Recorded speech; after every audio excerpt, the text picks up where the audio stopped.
I appreciate you hopping on. Like I said, I know you're busy and running multiple businesses. So being willing to hop on, spend some time, and really just share about your life. I think before I let you introduce yourself, for me, the first time we met, we were out at a big conference, and it was really around building the life you want in a non negotiable way around business ethics that we've both had a lot of experience where people kind of break those ethics, so to speak, and break those values that we kind of hold near and dear to our heart. So that's something that I've always just it's stood close to me, stood close to my heart, and it's one thing where I get to consider you a friend because we look at life the same way. So more than anything, want to lead it off with truly like not even for the camera or anything, but just a thank you for that, how I got to learn, about you, who you are, and the friendship that we've been able to build, the relationship we have.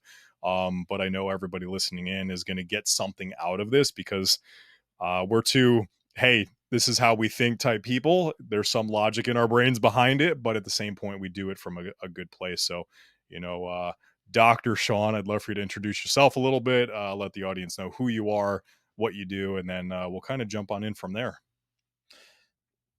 Well, thanks, Steve. That was a kind intro. It's funny. I used to describe who I am and what I do in ways that were exciting for me. And what I've come to learn is that I need to do it in a way that is exciting for the people listening. And so I'll share the simplest version of what it is that I do. I own two companies, really. One of them helps people bridge the gap between where the fitness industry ends and the medical system begins so that they can get out of pain without going to the doctor or giving up their active lifestyle. The other side of the business is we develop the fitness professional into what we call the active life professional so that they can serve the same audience that we serve in our own business. We look at all of the one on one clients that we take now, whether it be in person or online, as proof of concept. They're effectively entering the lab that is our business and getting the stuff that no one else is getting yet because we want to make sure everything is 100% efficacious before we roll it out to our clients. That being said, we test it on ourselves first, then on our one on one clients, and then we deliver it to our clients who serve clients around the world once we are rock solid on it. And that's what we do. Yeah, I love that, and I think coming from the fitness industry, really starting out in 2006, 2007, I was able to take a 2 weekend course for like 40 hours and start my career as a personal trainer and train people. And some of the things that I remember doing, I'm like, I can't believe somebody let me do that stuff. Sure. But now I know better. And you're out there, one of the pioneers really trying to change it. And it's not about the masses, it's about the right people who really want to hone their skill and their craft. And you come from a background, so you're doctor for a reason. Explain that a little bit and how that plays into the fitness side of what you do. Yeah, we'll just dive right in here. I I was a chiropractor when I decided that the fitness industry had a ceiling that was too low for me. I didn't feel like I could help people the way I wanted to. I was taking them up to physical therapy suites and asking, "What do I do with this person?" And the answer was always, "They're too old for this. This is what happens when you get to this age. They got to find a new hobby. If it hurts, work around it. If it hurts, don't do it." All of that felt uninspiring to me. So I went and became a licensed chiropractor, thought I would save the world. And I didn't really love that either. There was a space in between treating patients and serving clients that I found to be much more fulfilling. And so to fast track all of it, 8 years after I graduated chiropractic school into my own clinic, into my own CrossFit gyms, I found myself serving Olympic athletes flying in from around the world to be seen by me, CrossFit Games champions flying in to be seen by me, professional baseball players, power executives from corporate America, all people who refused to compromise on the kind of care that they would get for the kind of life that they wanted to be able to live. And it was fun. I got to the top of my little mountain and I decided that I didn't actually want to climb it anymore. It wasn't as fulfilling to serve that population as it was to help the person who drove in from 5 minutes away because they couldn't live the life they wanted to live. And so I left all of that, let my license lapse a year later. And the only reason I keep the word doctor in front of my name now is because there are snooty rooms that I can't get into unless people believe I'm some kind of a doctor.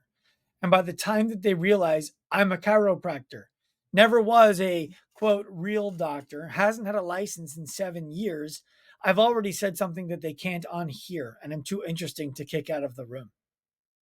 So what I see today is a fitness industry that is unconsciously incompetent at serving the person who needs them the most, and a medical system who's completely uninspiring to that person. I'll give you an example. I was recently at an event, and it was a great event for the fitness industry. The host started the event by talking about how small the event started and how big it was now, and how the whole impetus of it was the lines for the pizza and the bagels and the cupcakes and the bars were around the block. And we needed to get our city moving. And now look at this event. It started small and look at how big it is now. And all that I could think was, we don't have the people at this event who were in line for pizza, bagels, cupcakes, and the bar when this event started. We have the people who were already in the gyms, and we've created a really cool place for all of them to hang out. But to think that the needle is being moved by an event like that, by an audience like that, is to fool ourselves.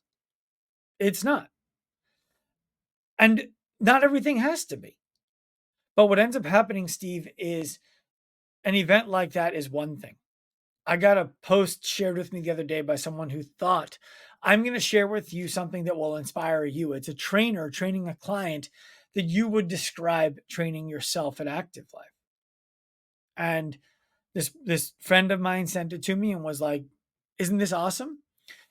I'm going to make a post about it. I haven't figured out how to do it yet, but the the post was of a woman training an older woman who struggled to get on and off the ground, right? And I looked at this woman's page and it was full of her training this woman. So cool. Then I looked at the bio that she had in her Instagram account, and it was helping women get their booty and their abs. Like it was just like such a Such a abs, ass, mismatch. and ego kind of post. Like I can pull it up Yeah. and I can share with you what the bio was.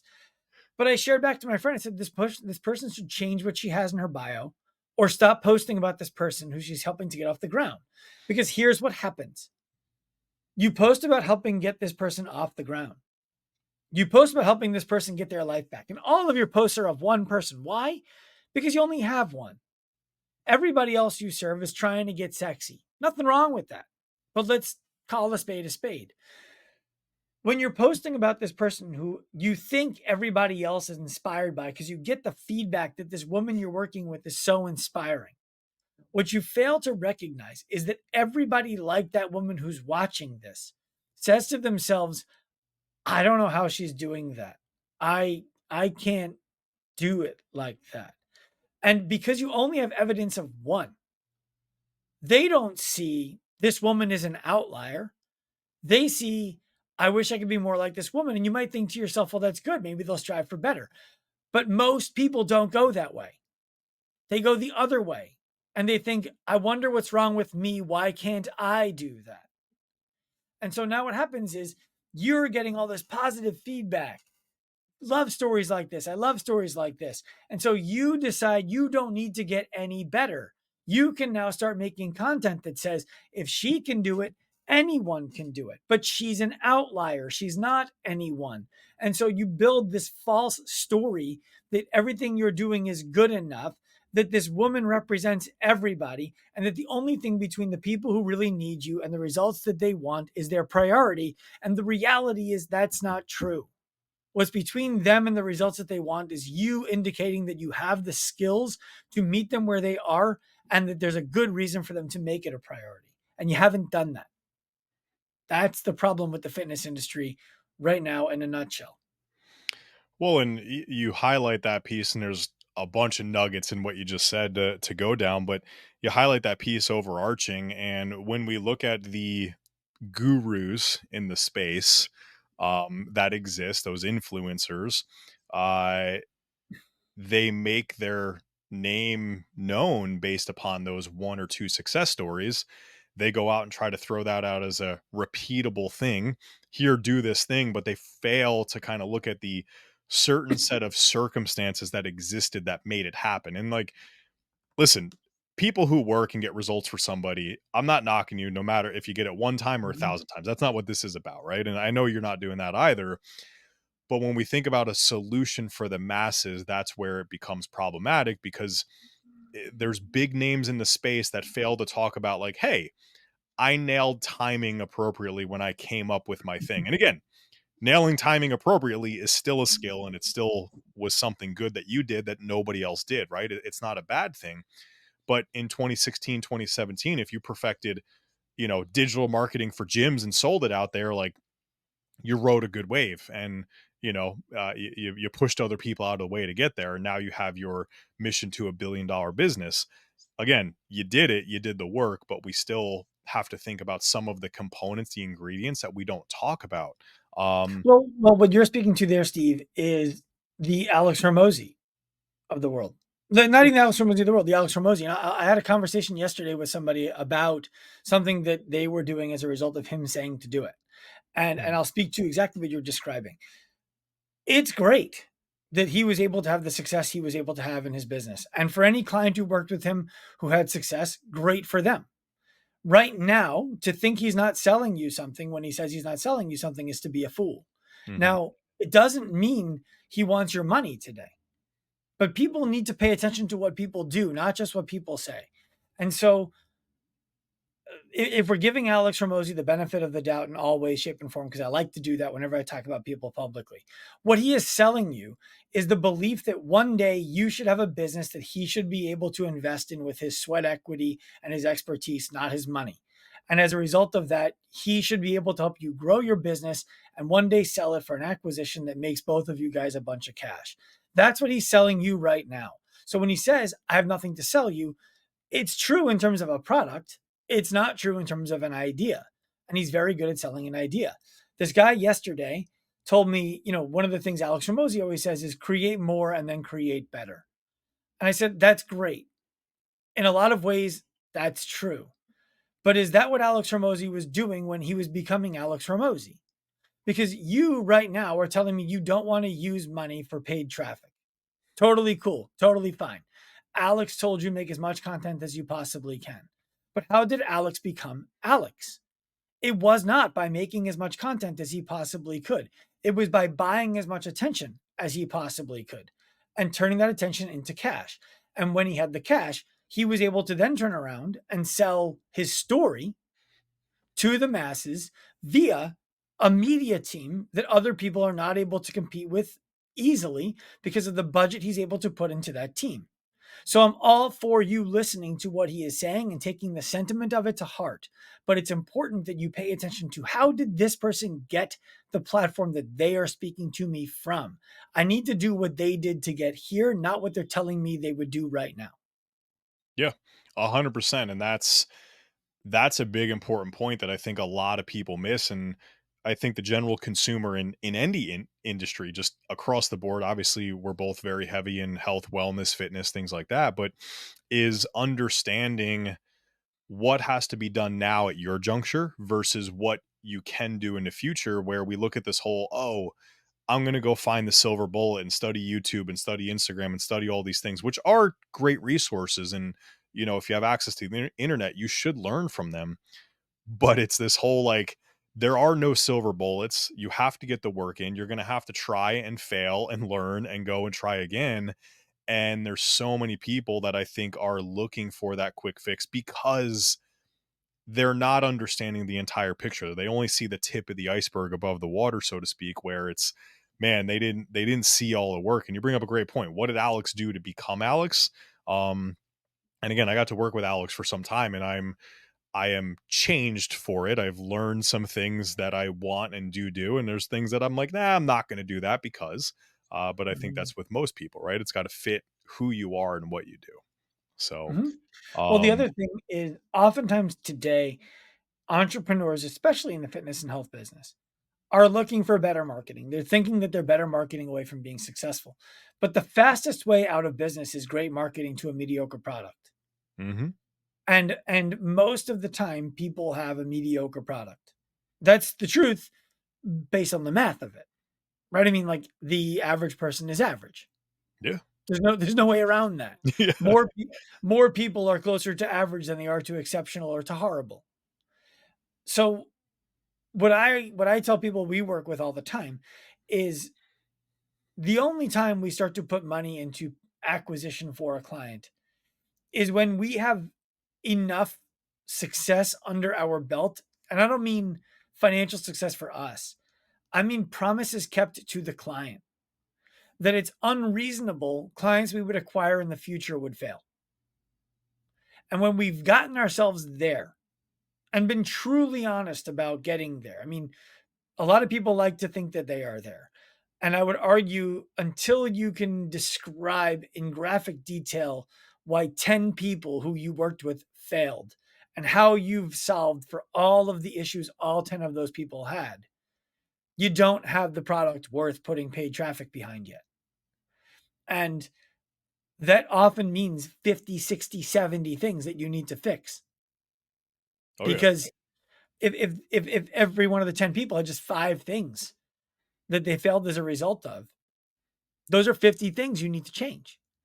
Only after you've changed those things and seen that the second person, third person, fourth person are not failing as a result of the same things someone else failed for before, then start thinking about putting money behind your product.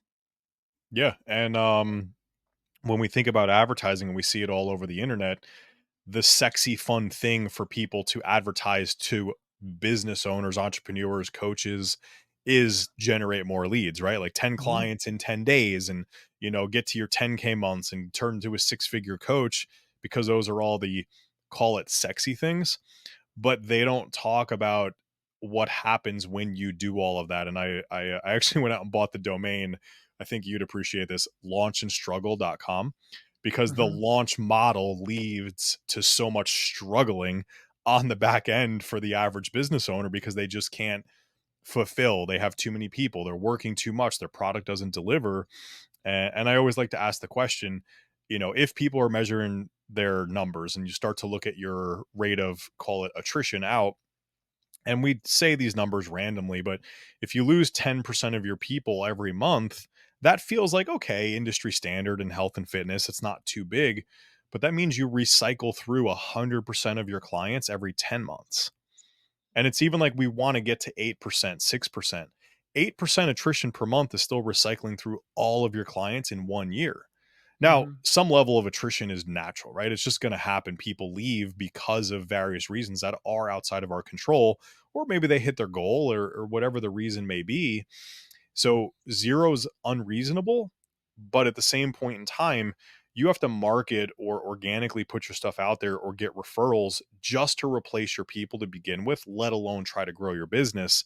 And if you're sitting there attriting out 15, 20% of your clients every month, that's a massive leak that isn't the sexy thing to talk about. But hey, if you could cut it in half, how much faster would your business grow? And that's a mhm. big question that I like to ask people. Well, a really good KPI, I think, for any business owner to be looking at is, can I replace my churn with referrals? So if your churn is 5%, can you get the same number of people that are represented by 5% leaving to come and join on referral from existing clients every single month? If you can't do that, it's either because your churn is too high, or you don't have a process for referral, or you're not referable. Either way, your solution is not in going out to get more people so that the number of people represented by 5 or 6 or 7 or 10% goes up. It's solving for the why aren't we replacing churn with referrals? Because then your paid traffic does not do things like keep you at baseline, it grows your business. So, a key metric I would urge anyone to think about in whatever business that they are in is, can you get replacement value on churn by referral? If you can, might be time to start thinking about paid traffic. Yeah. I love that. I think that's great. So, introducing you, I talked about the first time that we got to meet and talking about kind of your values, your ethics, and the way that you hold yourself, your business, and how you've gotten to where you are by maintaining this straight line that you've set for yourself. And I always consider you somebody direct, honest. I wouldn't say blunt because I think blunt is a negative word, but I know if you say it, you mean it. And I also know that if you're thinking about it, you're going to say it, right? So, talk a little bit about kind of setting up your own values, your core Mhm. values, yourself, your business, your life, maybe personally. I see you as somebody who is very much a family man, as well as somebody who's very much a business person, an entrepreneur, and a problem solver. Maybe not the most tech savvy person, but No. but like talk about that a little bit because I think in our world today, there's so much compromising of values, and people don't even know what maybe their values are.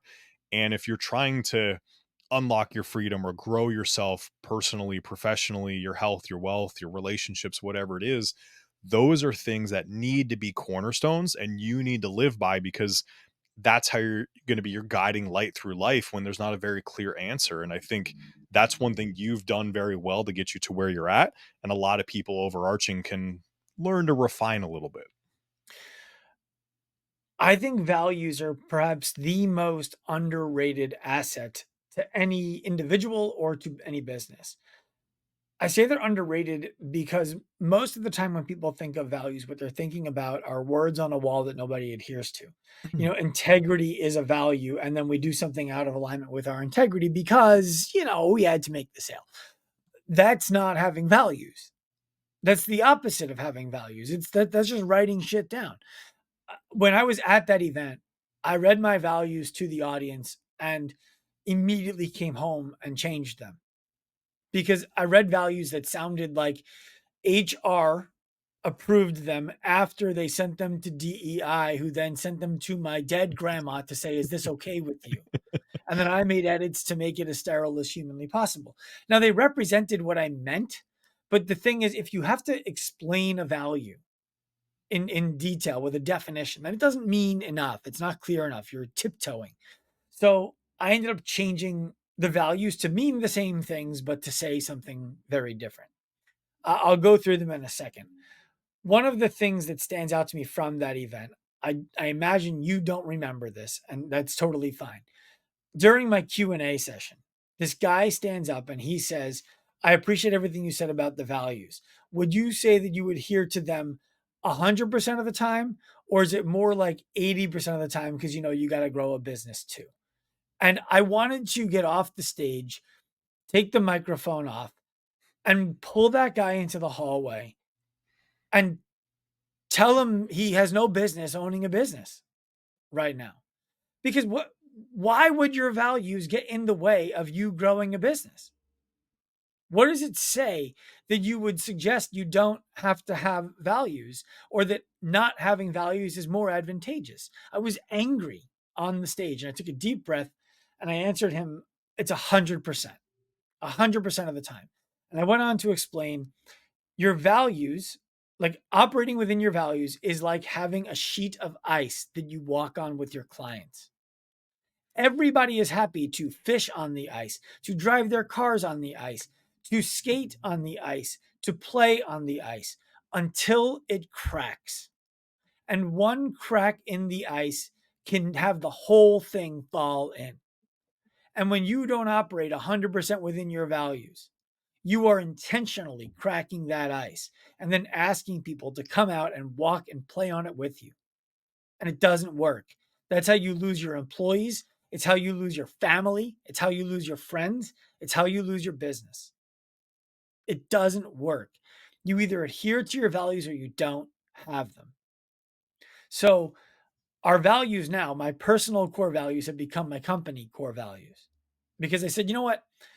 This company, something I've made a mistake in the past of doing is taking too little credit and taking too little ownership on the way the company operates. I can give you examples of how I've changed that of late. One example was today. I think you'll like it. But in the meantime, the values now are live a life that's inspiring to you and to others. Everyone understands what that means. The second value is have relentless, excuse me. The second value is always reveal the exceptional in everyone we come across. That was really intentionally written because I was thinking about we're a personal development company, but that's only a term that I use when other people are listening because they understand it. We don't actually develop other people. We reveal what they already have inside of them. And so Yep. our core value number 2 is reveal the exceptional in everyone you come across. Core value number 3 is to have relentless commitment to the mission. Our mission is to empower people to live lives of freedom without compromise. Complete freedom, no compromises. Those are on the values that they want to pursue their own mission and not, I'd rather eat Chinese food tonight, but my wife wants sushi, so we'll do sushi. The mission is what we're talking about. The relationship with your wife is what we're talking about. You don't compromise on that. The next value is balance is only found in doing world class work. It's not 50-50 work life, it's whatever life needs and whatever work needs. I don't want to employ people who are incredible at their job and terrible at their parenting. Yeah. You have to want to be great at both. World class. When you're doing that, you're present. And when you're present, you're you're experiencing balance. And then lastly, think bigger. Those are our 5 core values. A way that I was able to exemplify one of them today that I think, like I said, you would enjoy is I was running the company in too sterile of a way. I am a very strong-willed, intense guy, and I can share an idea for the sake of verbal sparring to find out if there's a there there. Yep. And I forget sometimes when I do that with employees, they think we're doing that, whatever my idea was. Well, if they think we're doing that and I haven't thought through how are we going to do that? Is it going to be successful? How does this affect all of our employees? It's reasonable that they would be like, is my job safe? Right? All of these things. Yeah. And so I stopped verbal sparring with employees and I started to be much softer in my approach. And I swung too far to the soft side, creating like the safest environment ever, which meant nobody gets fired, right? Which I hate firing people, but sometimes it has to be done. So I swung back to what I think is the middle, I think is the appropriate place. And everyone on our team is now empowered to do what they need to do for their own role. I don't have to participate in hiring or firing decisions for various roles. And the thing that's bothered me the most since switching the values and shifting my energy has been the way that we inform the team that a team member has been fired or that they've decided to leave. It's like a weird message to send because you don't want anyone to feel unsafe. You don't want to, you don't want to talk bad about anyone who was on your team. 5 seconds ago, they were great. Now they're gone. If you talk bad about that person, you're just two-faced and no one can trust you. Yep. So the way our team was delivering the message of the reason we had to fire this person felt very out of alignment with me about how I would want to say it if I was in a locker room with teammates. And I call these my teammates. So in our staff meeting today, we had to fire somebody last week, last Thursday. Someone had to be let go. As I speak to you today, it's a Wednesday. And I really didn't like the way that we messaged it, even though the person who messaged it had the best intentions. And so today I addressed our whole team in our staff meeting. I told her first that I wanted her to think about how she could address it too. And then I just did it for her. I told everybody, I trust the person who made the decision last week completely. She made the right decision because she made the decision, not because I have information about why she made it. And what I want everyone to know, and I said, and this doesn't come from any kind of back channel complaining, any kind of anything I've heard. It's just been bothering me. When we let somebody go from this company, from this team, it's because they either could not perform the task the way the task needed to be performed, despite notice that they weren't performing it and support to help them perform it better.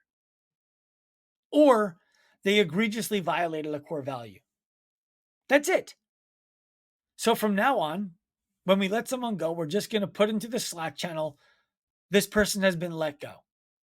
And you know, the reason this person has been let go is because they either could not perform the task, even though they were notified and supported to perform the task better, or they egregiously violated a core value. If somebody leaves the team for whatever reason, it's because they didn't want to be here anymore. Whether they tell me one of the things someone has told me, I'm not ambitious enough to be in this company. This job is too hard. I feel like I'm letting clients down. I want to go off and do it on my own. It doesn't matter the reason they left. They left because they wanted to do something else. I encourage all of you, if you feel compelled to go reach out to somebody who's no longer in the company, do so. But they're not excommunicated. They just don't work here anymore. Um, and it felt really good to talk to the team that way.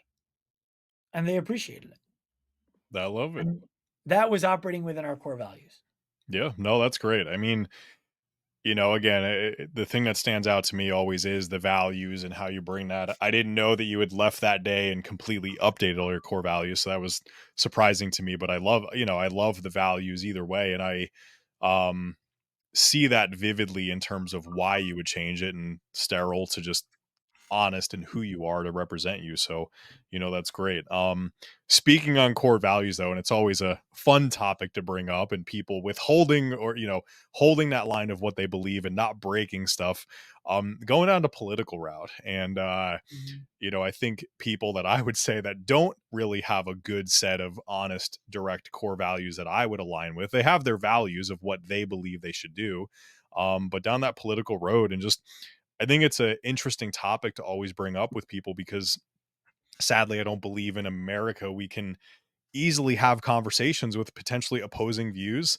So I'm just curious, like your thoughts and views on the political landscape today. Obviously, we're approaching a big election and whatnot here in a couple of, I guess we can count it in days at this point in time, less than 3 weeks now, less than almost 2 weeks, and it's just one of those things that I look at everything and I'm like, man, this is what it's come down to.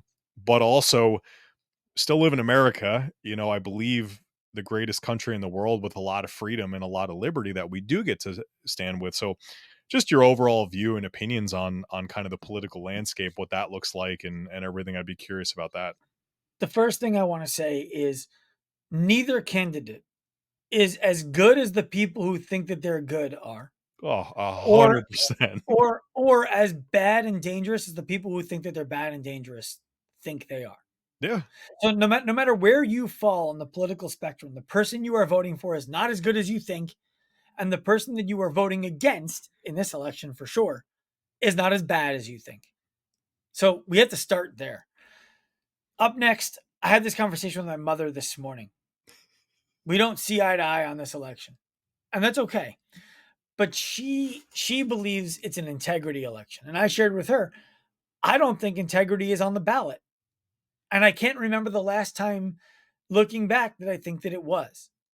And so, but in the past, I did. Right, I voted in the past based on who I thought had more integrity. Yeah. I've come to understand through looking back at what people went into office and did as compared to what people went into office and said, and how they got there compared to how they claimed they got there. And I recognize it's not the integrity in chief. It's just not. And so we could go down the list of all the things that Donald Trump has done that I believe are out of alignment with integrity. There's plenty. And we can go down the list of all the things that I believe Kamala Harris has done that are out of alignment with integrity. There's plenty. If you watch left leaning or left media, you don't think any of that's happened for her, but you think all of that has happened for him, and you can't imagine voting for him. If you watch right leaning media, you don't think any of that's happened to him. It's all just a ploy to make him look bad. And she's behind it. Neither is true, right? Neither is true. Yeah. Both of them are flawed people.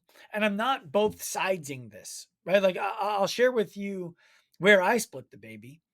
I believe the difference between a Donald Trump in this election and a Kamala Harris in this election is that I don't believe Donald Trump is pretending to be somebody who he's not or to have views that he doesn't have. I don't think, I do believe he's prepared to change things with the wind to get some votes in some ways. He's done that. I don't know that she actually has strong beliefs about anything. And one of the things that I shared this with my mom and with my wife. I would feel comfortable sending the disgusting DMs that we all send to our friends to Donald Trump. I wouldn't feel comfortable sending them to Kamala Harris. That's that's where I fall when it Yeah. comes to their personalities. We all get jokes in our Instagram feed that are offensive to somebody. And we look at those things and they have very few comments, but they have thousands of likes and thousands of shares. Where are all of the brave people commenting on those things that we all share with each other? I feel like I could send that stuff to Trump. I don't feel like I could send it to Kamala. I think she would out me and I would end up trying, people would try to cancel me if I did something like that. That's where I fall on the two of them. Now, if I go a step further on stuff like that, I'm a business person. Before inflation hit and after COVID hit, I was able to get third party financing for our students. I can't anymore. It doesn't exist the way that it used to. And so helping students enroll in education when they're not an LLC that has a business record is harder today than it was 4 years ago. That is a reality that I deal with every single day. That is a ramification of where the economy has gone. Period. Hard stop. When I hear my mom, one of the things she shared with me today about Kamala Harris's policies, and I could go into where Trump's policies are dog shit too, but I'm focusing on the ones that I think are really problematic for business people because I imagine that's who's going to listen to you. $50,000 tax credit to new entrepreneurs. How many fucking entrepreneurs make enough money to qualify for a $50,000 tax credit in their first year of business? It's less than 5%. So who are we really talking to with that? It's platitude. It's people who don't know what they don't know about business.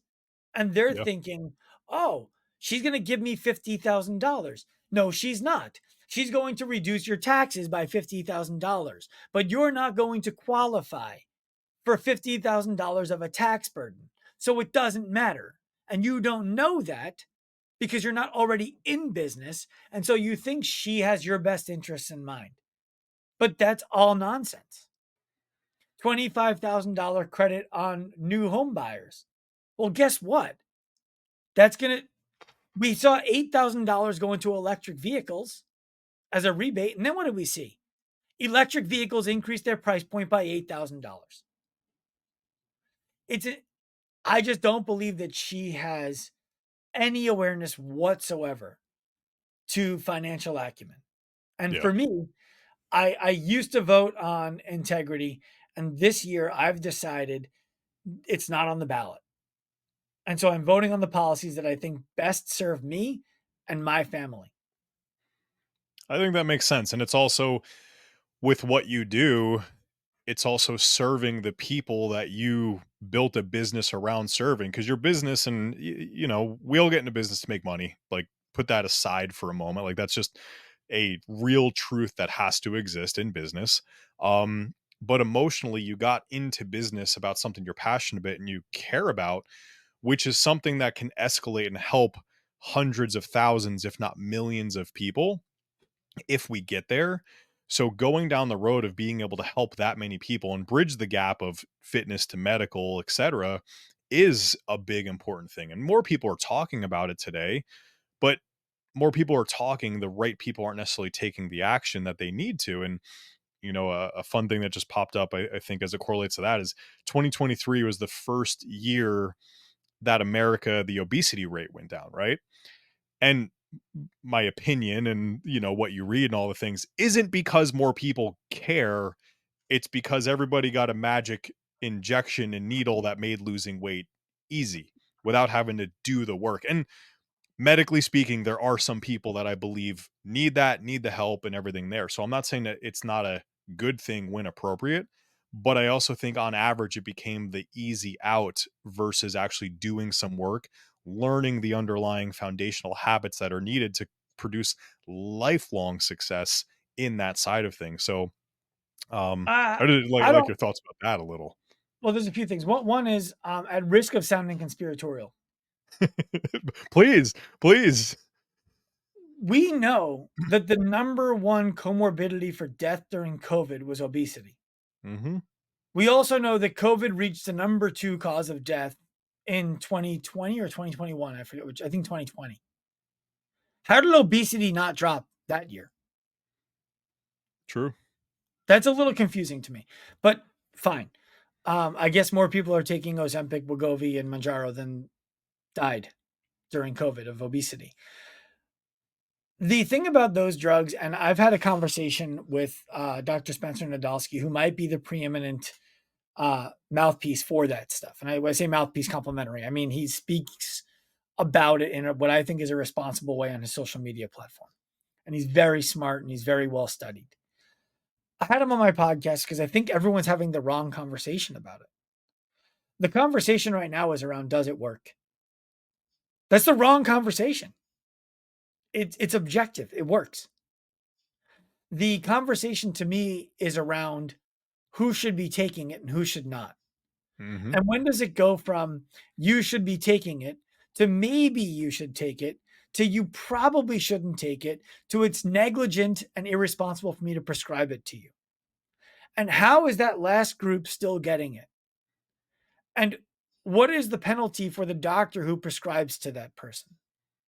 Because if there isn't one, and there isn't one, we find ourselves with no good reason to believe that this is not the opioid crisis all over again. And I'll explain how it's the opioid crisis because people love to come at me with it's such a different mechanism. It's not addictive. It's not bullshit. It's First of all, completely addictive. it's Being thinner not. and looking It, better is addictive. well, but that's the thing, right? It's such a slimy way out. Mhm. It's the drug itself does not cause physical withdrawal symptoms when you stop using it. We're talking about GLP-1s. Opioids do. So in that way, yeah, the mechanism of addiction is different. But you find me somebody who lost 70, 100, 150 pounds who wants to gain it back.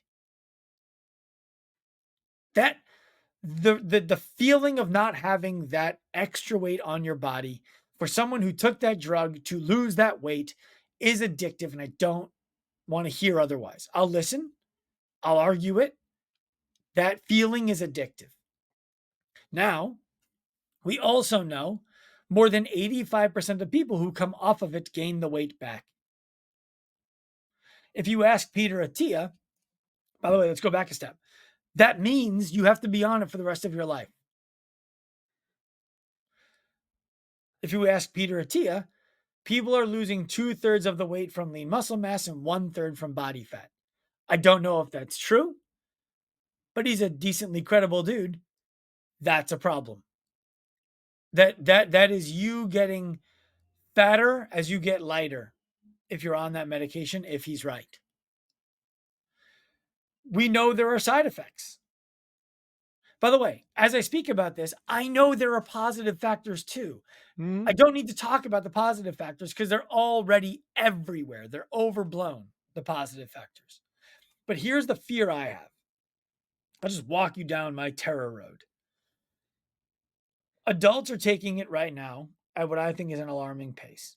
It's approved for 12-year-old children. It's soon to be approved for 6-year-old children. The only way that it's reasonable a 6-year-old child is already obese is if genetics loads the gun and pulls the trigger. We know both of those cannot be true. They're not true. There's a massive environmental effect. And so what's happening now is It's called Adults, parenting.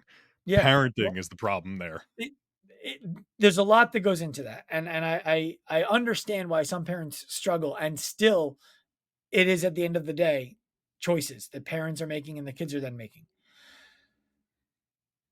Adults, 12-year-olds, 6-year-olds, a generation from now, if we have millions of 6-year-olds who started taking Wegovy, Manjaro, Ozempic when they were 6, they never learned how to live a healthy lifestyle.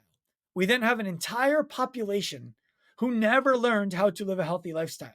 Where is the societal incentive for better health in our legislature, in our communities? There is none because they never had to learn how to do that. And so what happens is we end up becoming a society that is completely dependent on the pharmaceutical companies because these people never knew different. They never knew different. And there will be a group of people who did know different, who will not want to associate with a society that never did. And we will have the worst bifurcation of our communities we've ever seen. On top of all of that, on top of all of that, as these drugs get stronger and stronger, big food is not going to just take it sitting down. They are going to create less satiating, more addicting foods to combat the lack of demand for the foods that they were previously providing by the proliferation of these drugs. As these drugs become more and more popular, supply chains are going to become threatened. It already is. And Dr. Nadolsky confirmed this for me on the podcast we did together. And now what happens is you start having compounding pharmacies, some of which are credible. And then you have people who are literally making bathtub Ozempic. And so the whole thought process of people don't overdose on Ozempic today. But what happens when people don't really overdose on what's the oxycodone? They do. Don't get me wrong. They do. I don't want to minimize those people. They do. But many more people are overdosing on fentanyl. Yeah. Fentanyl is not what those people thought they were taking. When does that start happening with Ozempic? GLP-1s. I see a world where we end up there. And I don't see any good reason why we wouldn't. And I'm flabbergasted that we haven't learned from the mistakes of our past. Yeah. It's the wild, wild west. I mean, you mentioned doctors prescribing it, and sadly today you can search certain peptides, and use that, and you can go to for research only websites and order stuff for 30, 40, $100. Well, And Steve, I wish it was the wild, wild west because then we could say when they get order in it, it'll be safer. Right now, they're working on the order. It's the regulated west, and it's working exactly as they want it to. true, true, because they're playing by the rules. They're playing by the rules. They're doing what they need to, and you can order whatever you want, put it into a syringe, inject it into your body, and you have no idea what you're taking. And Mm-hmm. and it's crazy to me that people would do that stuff. Because what Gen Pop person is ordering a thing in a vial for research? It doesn't make sense. But to somebody, it did. So, but yeah, I mean, as we're rounding this out, I want to be respectful of your time. We're coming up on our time here, but I'd love to leave everybody with maybe from a personal perspective. I like to cover at least two of the three pillars on kind of that health, wealth, relationship side of things. What's one tip from a personal perspective you would give to that business owner from a financial side of things? Like, what should they be thinking about? I think there's so much out there. Go work harder, make more money, go find a way to invest money sooner, go buy Bitcoin, go do this thing, whatever it is. And I think everybody has their certain appetite for how they like to treat their money, what they want to do. But what's one thing that served you well in life from a financial, personal perspective? Again, business owner oriented, if you will, that you'd like to share with everybody. Put yourself on salary.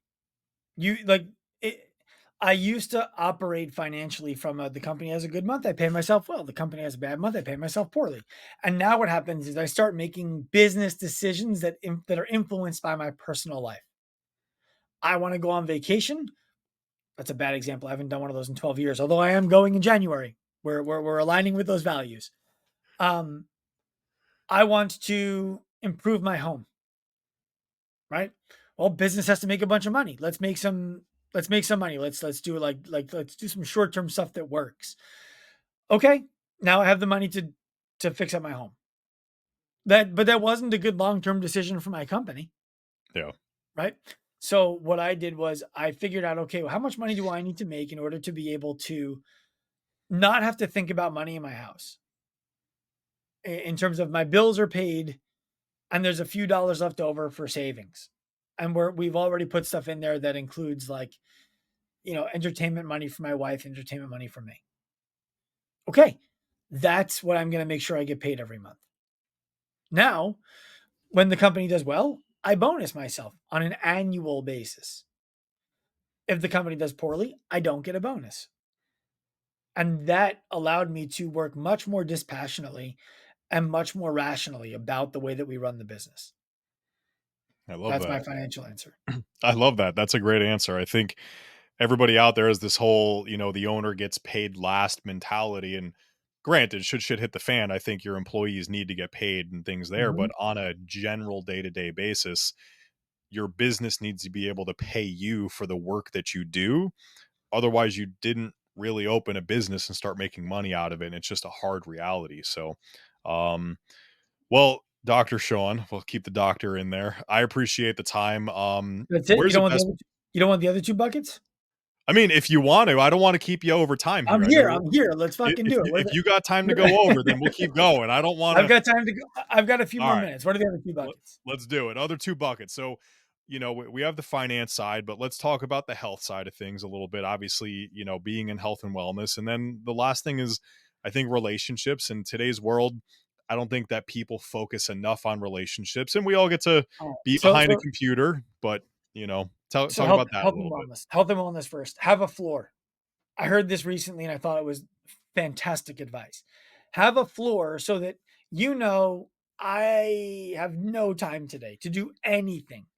What is the minimum amount of physical activity that you are going to get on that day? Is it that you're going to at least walk around your block one time? Fine. I have no judgment for what it is.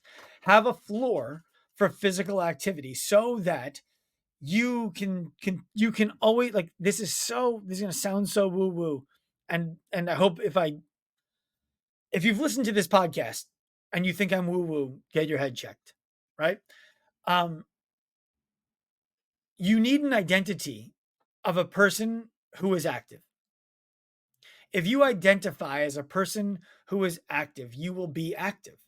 And if Mhm. you have a minimum on the amount of stuff you're going to do every day to be physically active, it's unreasonable that you would consider yourself anything but active. So set a minimum. Then you have your days that you work out, you have your days that you do hard physical things. That's great. It's not about how much can you do, it's about how often can you hit the minimum. And that over time is compounding. Yeah, be consistent. Mhm. And then relationships. Uh, I have 4 kids and 25 employees, I think. Um, my wife comes first, right? I come first. My wife comes first in my relationships. And for me, what that means is it is not a 50-50 relationship. It is a 100 relationship, meaning I'm not keeping score with my wife at all.